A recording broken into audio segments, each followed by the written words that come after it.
Welcome to Oxford News This Week. I'm Elgin Nichols. And I'm Terry Stiles. A local developer is denied a rezoning request, and pay raises are for Addison Township administrators and officers up for approval in their 2016 budget. Learn about these stories and others. The Oxford News begins right now.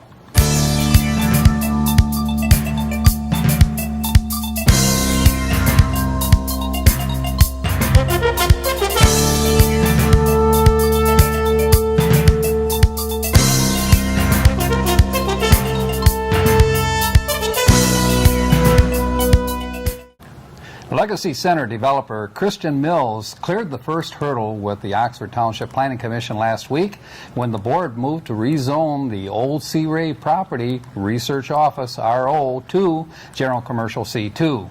Previously, the businesses were allowed to operate out of the building. Now, according to the township administrators, the property needs to be brought up to proper designated use known as conformity. Business operating in the building during the past few years were doing so with non-conformity, according to the township. The next step is for the Oxford Township trustees to endorse the Planning Commission's recommendation for approval. As owner of the Legacy Center, Christian Mills knows from past experience the change may not be a shoo-in. Among other items proposed by Addison Township Supervisor Bruce Pearson, his 2016-17 budget recommendations included a 2% raise for employees and a continued $16,000 per year cut in funding for local cable television by keeping half of the federally designated cable franchise fees. In 2010, during the economic downturn, the Township Board elected to cut the franchise fees in half, noting that the board will reassess the franchise fee absorption in 2011. However, records show the redesignation was never reassessed. Instead, Supervisor Pearson has designated the franchise fees to be used in 2016 to chloride township roads so that dirt road residents will not have to pay chloride costs. Supervisor Pearson did not, however, say how the nearly $96,000 total 6-year loss of franchise fees has affected the interlocal cable station services to residents. The public hearing to approve the new budget will be held at the new Addison Township Hall on Monday, February 8th at 7:30. If you'd like to review the budget in its entirety, be there to review and voice your opinion. Oxford Fire Department Chief Pete Schultz has requested the Township Board approve another full-time firefighter soon. Currently, Oxford Township has 15 full-time firefighters on staff, including the chief, and 2 were recently hired on January 1st of this year. During the January meeting, however, the board postponed making a decision in order to determine if the funds are available under the 2016 budget. A decision is expected to be reached during the February board meeting. Objections were raised as the Oxford Township Board had several candidates to choose from to represent as the township liaison to the Oxford Village Zoning Board of Appeals. One objection was directed at the winning candidate, Callie Rosner, who was also on the Township Planning Commission and ZBA. Rosner stated she is a better candidate because of her long-term involvement with the equestrian community. I'd like to preserve and promote the equestrian community. I'd like to create more trails, green spaces, and corridors to link the parks, the attractions in the community, and the housing so that people can ride, bike, recreate, and walk right from where they live. I'd like natural safety paths along our dirt roads so that walkers and riders can get off the roads and have a safe place to go. And I'd like to implement this, when I can and as I can. Township Treasurer Joe Ferrari and Trustee Bellairs weighed in. I have an issue with, and I think Mike Young's a great guy. I've talked to him a couple times. My issue is having a village rep on a township CBA. I think Mike would do a great job, but the tough thing with having a village rep is they don't have to live under the rules that they apply. I'm not in favor of the Planning Commission's choice of a village resident because the ordinances that we're going by are all township ordinances. They're strictly township ordinances, they're not village ordinances. And I don't think somebody that doesn't have to live, like Joe said, under those rules should be making the decision whether we are breaking the rule or changing the rule or giving some kind of variance to the rule. I think it needs to be a township resident in ZBA. That I do think. Public comments drew a defense from Chairman Todd Bell. I'll tell you who else represents the horse country. I do. I represent 20,000 people. I don't know how many are voters, but 20,000 I think was the last census. So I represent them. I represent from the southeast or southwest to northeast and vice versa. All of them. Every single one. And every decision I make is based on what is the best interest for the community of Oxford as a whole. A home check by a son and his girlfriend possibly saved a woman's life. When the son went to check on his mother, she refused to let him into the home, so he called 911 for help. Officers were able to convince the woman to unlock the door and allow officers to enter. She told them that she was depressed and wanted to commit suicide. After some convincing, the woman agreed to go to a local hospital for further evaluation and treatment. It's nice to have kids that are checking in on you. That's right. I've been seeing on Facebook this, I'll paraphrase, but it's your parents took care of you, now it's time for you to give them a call. They're not going to be around all the time. And it's true. It's that one little phone call or a wonderful son like that checking up on his mother that at least makes her feel valuable. I can imagine it's depressing if you're just sitting around the house by yourself. Well, that's what family's all about. I You want to agree. hear I something agree. else depressing could be? I came by the lake this morning and I saw a fisherman out on the lake. Yeah. And I'm wondering to myself, I wonder if that's really safe out there. I don't know. I don't know if it is right now. I saw several out on Stony Lake the other day, and there were 4 or 5 of them all in this one tight little circle, and my first thought was, I don't think it's been frozen long enough. It's only been a week of this cold weather, and it just doesn't seem like it would be safe. How did they get out on the lake? Did they have snowmobiles or? No, look, I didn't see any tracks. It looked like they just kind of dragged them from shore, but they were in the deeper part of the lake. And to have all of that weight in one place, it really made me nervous. I'm not sure what the thickness of the ice has to be safe. I but thought 6 inches would be safe before maybe 12 at inches least for me. 6, yeah, right. At least you would think 6 if you're going to have that many people out there. And I saw somebody on a snowmobile on our lake last night. And so it's kind of scary, especially those areas where there's water running underneath. A lot of these lakes are spring-fed. So it seems like they should be really careful on those areas. You folks want to keep it safe. You don't want to be Know known your as a lakes. dragon where they have to drag you out of the lake. Drag Not a out. good thing. Drag out. Know your lakes. We will go check with the Sheriff's Department, probably on our community access, and we'll get that information. What's safe right now? How thick does the ice have to be? And know the lakes. A lot of them are spring fed. So If you step on the ice and it cracks, that's Don't bad go on sign. Don't do that. I'm hearing it cracking at night. I think that means it's getting thicker. But that's it for Oxford News this week. I'll stop bossing you around. If you want to learn more about these stories and others, stop by your local store and pick up a copy of the Oxford Leader newspaper. Or better yet, catch us right here on Charter Channel 191 or AT&T Channel 99. Coming up on Oxford News this week, Oxford Sports with Jamie Hughes and Oxford School News with John Ochins. Also, join Dave Kenny with Auto Talk and Science in the News. I'm Terry Stiles, and this is Oxford News This Week, where we bring your news closer to home. And I'm Elgin Nichols. Remember, always be kind to your friends and neighbors, and thanks for watching.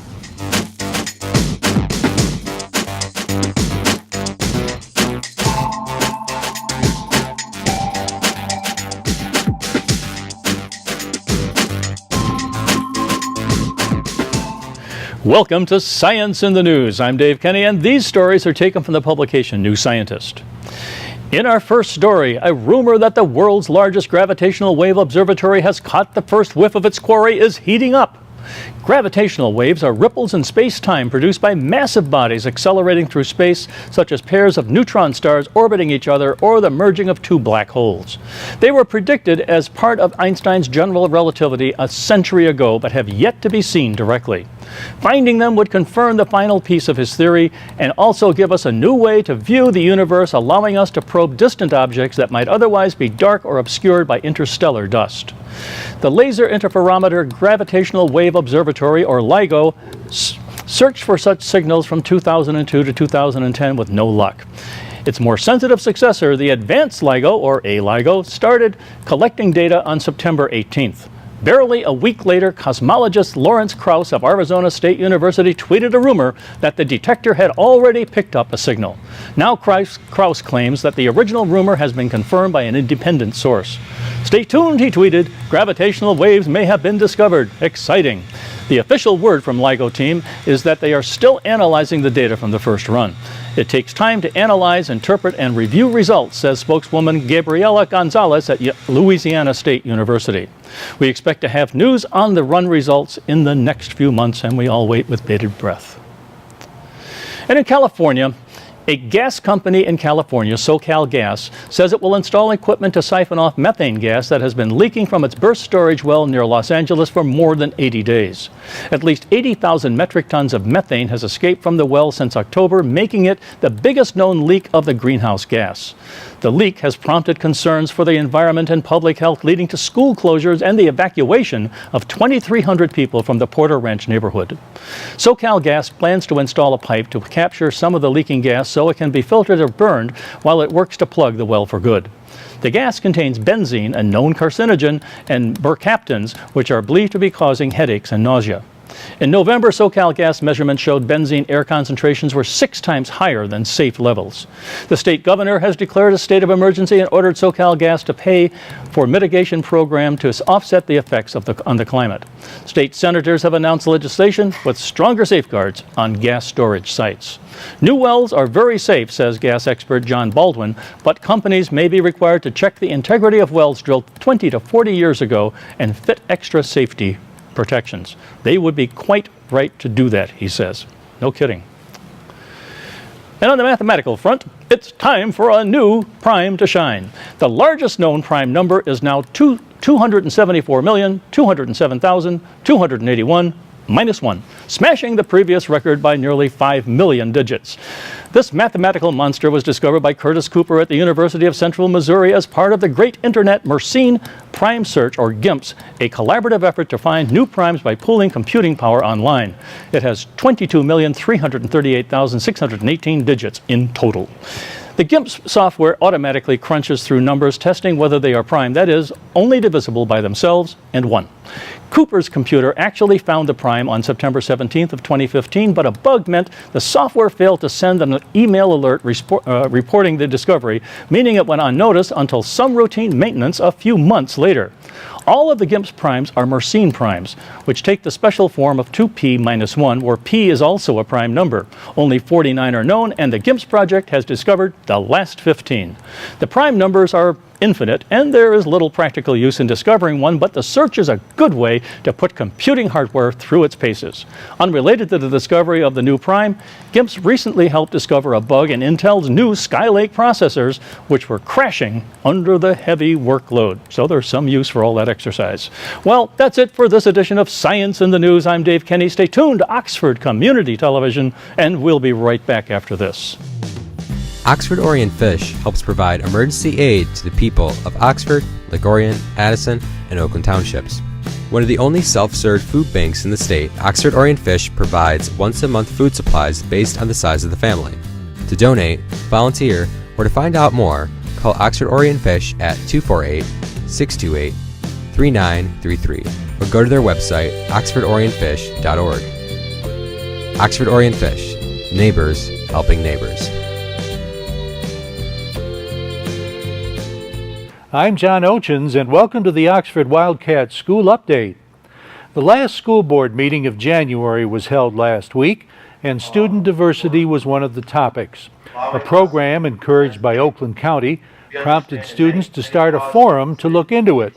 Their study shows that around 75% of our students feel that our kids stick to their own cultural groups.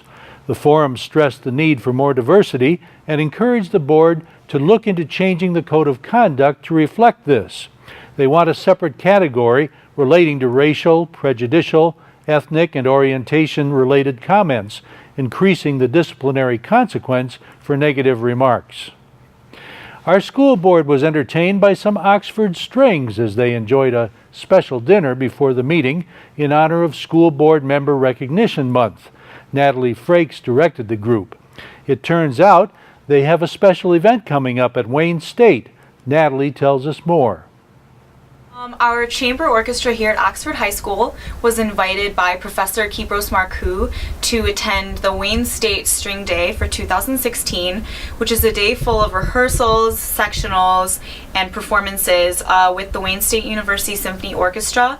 And the students will get the experience to play Tchaikovsky's Serenade for Strings, the finale. And they're also playing another piece written by, I believe, a Kenyan composer. So it's a really cool piece. But they're going to be getting sectionals with Detroit Symphony Orchestra musicians, which is a huge deal because we have the DSO here in Detroit, and it's one of the best orchestras in the nation. Our high school robotics team, Torque 2137, had a special announcement to make as well. They are responding to the Flint water crisis. Team members Reese Bruno and Kristen Wold explain. So everyone knows Flint is having water problems, that there's too much lead and it's not clean enough. So what we decided to do is just gather a bunch of bottled water and give it to them until their problem is fixed. Okay, but how are you going to do that? So we really want to garner the support of the whole community and get Oxford involved to help another community. It's really important to us that that happens. So we're talking to local businesses to either match or sponsor us with water. We've had one business say that they will do 2 truckfuls, and we've had one say they'll donate 500 cases. And then we're also hoping that this will go through the district so all kids in the Oxford schools can help. Water donations can be dropped off at the Oxford Fire Department and Oxford High School, among other places. The deadline again is February 6th. On February 7th, it will be delivered to Kettering University. One of their donation targets is a Flint High School that also uses the Wildcat mantra. The Junior First Lego League is an elementary school precursor to robotics. We paid a visit to one of the Daniel Axford teams this week. Angela Osentoski and her husband Dennis coach the kids. Angela tells us more about what's going on.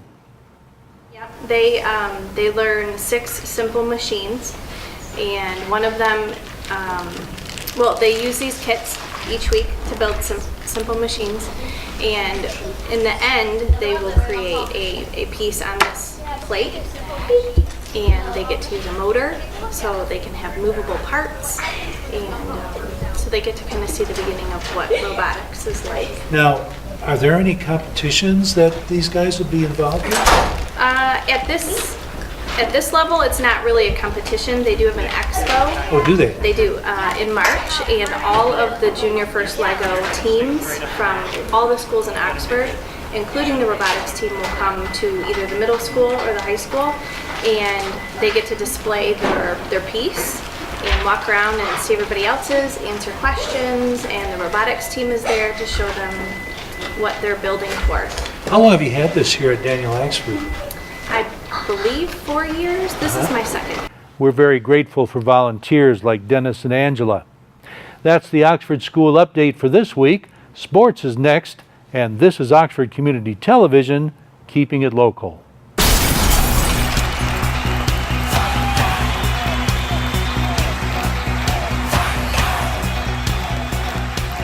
Back with you on Oxford News this week. Yes, time for Oxford Sports. We have a lot of it. Here it comes. The Oxford Wildcat boys hoopsters got their first 2 wins of the season last week. The boys kicked off the week with a 61-57 drumming over Lapeer. The Wildcats were led by Jordan Jaden, 27 points. Ray Levine with 19. On Friday, the momentum just kept going. They beat Farmington 71-54. It was their first league win. In the fourth quarter, Oxford's defense sunk 15 of 17 free throws. Scoring leaders were once again Jaden with 22 and Levine at 20. Both Clarkston and Lathrop are excellent ball clubs. That according to women's coach Steve Emmert. The Lady Cats took a couple of hard losses this past week on the hardwood. Tuesday, the girls fell to Clarkston 40-21. Oxford was led by Monet Evans at 7, 12 rebounds. Maddie Morris, Jordan Zinger each contributed 4 points. Clarkston was led by Kayla Lukenbach with 11 and Kayla Russell with 10.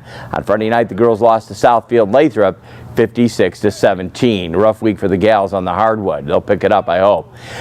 We jump out with the Grapplers, the Oxford Wildcat wrestling team. Run on the mats last week. The boys began the week by defeating the OAA Red opponents Clarkston and Rochester Adams. During their home dual meet January 13th, first off, the boys defeated Clarkston 35-23. Coach McDevitt said he was really laid out a game plan for the entire team, letting each wrestler know what his job was on the night because it was on paper an even matchup. He noted it was all about the little things, and that's what led them to the victory. The Wildcats went on to defeat Rochester Adams 44-27. It wasn't an easy task, but they got it done. The boys swim team keeps impressing this season and everybody in Oxford. They had a win, a 114-72 win over North Farmington, bringing their league record to 3-0, 4-0 overall. Coach Rank said the 45 individual swimmers at the meet all contributed. Again, if you want individual accomplishments, check out this week's Oxford leader. Again, the swim team doing very well. The Oxford boys and girls varsity bowling team are continuing to dominate the lanes. Last week, the boys entered the contest against Clarkston. Both teams defeated the undefeated OAA. The winner would have the inside track to the OAA Red title. Oxford won both Baker games, 199-189, 217-204, going to 10-0. It took a lot of pressure off the Wildcats as they closed out the match, quickly winning game one. Get this, 904-828. Congratulations to the lady and boys bowlers. The Lady Cat cheerleaders took the hard loss on January 8th after placing 8th with a total of 714 points at the OAA division meet, which included Rochester Adams, Troy Athens, Clarkston, Lake Orion, Rochester High, and Troy High. Oxford came out strong. Round one, they scored 224.5, which put them in 8th place at a .5 advantage. In round two, Oxford scored 205. In round three, Oxford scored 281. The girls, however, bounced back, took first place at the Royal Oak Invitational on Saturday. Oxford scored a 220.3 in round one and was tied at first. In round two, Oxford went to 194.6, and they took 22nd place. West Bloomfield had 6 points in round three. The OVC scored at 291.8, very strong there. They had beaten West Bloomfield and 7 other teams, 705.4. Their next competition coming up at Utica Stevenson. Head on out there and help out the ladies cheer. They cheer for us. Why not cheer for them? They'll be there January 23rd. Looking forward to that contest. In hockey action, Griffin Kernan had a hat trick and Henry Gabriel had 2 more goals. The bad part of that story, they both played for Royal Oak. Avondale Oxford United were defeated 8-2 on Wednesday night. With the win, Royal Oak improved their record to 4-1. Avondale Oxford fell 0-3-1. Kind of hard to read that one. Better luck next time on the ice, guys. If you want to check out the athletics in your area, where your athlete's going to be, go to their website. Keeping up with the schedules, local news, Oxford sports is always at your fingertips. OxfordAthletics.org. Again, that's one word, OxfordAthletics.org. Gives you their schedules, where they're going to be, future contests. Check it out. When you're on the web, I urge you to check our website out.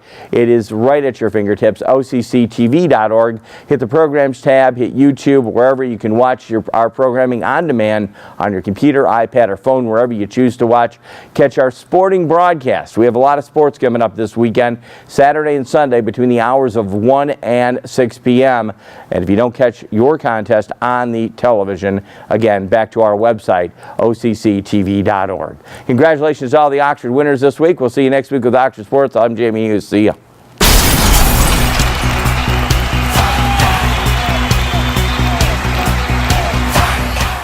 Welcome to this edition of Auto Talk. I'm Dave Kenny, and these stories are taken from the publication Automotive News. In our first story, General Motors is following up its $500 million bet on Lyft Incorporated with another flashy, though far less costly move to fortify itself against the rise of Uber technology. The automaker has acquired the technology and most of the assets of the San Francisco-based ride-hailing Pioneer Sidecar technology. GM is also bringing on board around 20 employees from the Sidecar team, including co-founder and chief technology officer Jahan Khanna. Co-founder and CEO Sunil Paul is not joining GM. The deal is another sign that automakers are addressing the potential threat that Uber poses to the traditional auto industry. On January 4th, GM announced it had invested $500 million in Lyft as part of a $1 billion round that valued the company at $5.5 billion. Nice deal. Daniel Ammann, GM's president, joined Lyft's board as part of the deal. Sidecar helped introduce the concept of peer-to-peer car sharing when it launched in 2012 and essentially allowed anyone who passed a background check to offer rides to smartphone-toting passengers. At the time, Uber was brokering rides only between users and its mobile app and licensed limousine drivers. Lyft entered the scene soon after, and in the following year, Uber launched its own ride-sharing service, UberX. GM is preparing to introduce its own set of transportation services, which it has dubbed Maven, a source familiar with the matter said. The initiative may allow owners of GM vehicles to give rides to other passengers who are commuting in the same direction. GM President Ammann will take charge of Maven, this person said. GM filed to trademark the Maven name on November 25th of 2015. The application, filed with the U.S. Patent and Trademark Office, described an application software for connecting vehicle drivers and passengers and for coordinating transportation services. Software for use in planning, monitoring, and controlling urban transportation. Good luck, GM. And on the fuel cells front, Honda Motor Company and General Motors are considering jointly building a fuel cell plant as the automakers try to cut the cost of developing alternative-powered light vehicles. Japan's Asahi Shimbun Daily reported on January 16th. The companies aim to start the mass production of fuel cells by 2025 at least, at the latest, that is, the paper reported. Honda and GM have been collaborating on developing fuel cells since 2013. While working jointly on fuel cells, the two companies continue to develop cars separately. The huge cost required to develop fuel cells has prompted the world's car makers to cooperate with one another. Play nicely. And then the oil front. Although slumping oil prices have not changed General Motors' product development plans, the plunge is affecting consumers' purchase decisions, says Dan Nicholson, GM's power chief. The price of oil crashed to as low as $29.93 a barrel on January 12th, a 13-year low. That's down 19% this year and a whopping 72% from its high of $108 a barrel in June of 2014. The drop in oil prices causes us to be more pessimistic about customer willingness to pay for fuel-saving technology, said Nicholson. We were hopeful when oil was $100 and even $60 a barrel. The customer will do the math and see their way through if there's a payback, Nicholson said on the sidelines of the Detroit Auto Show.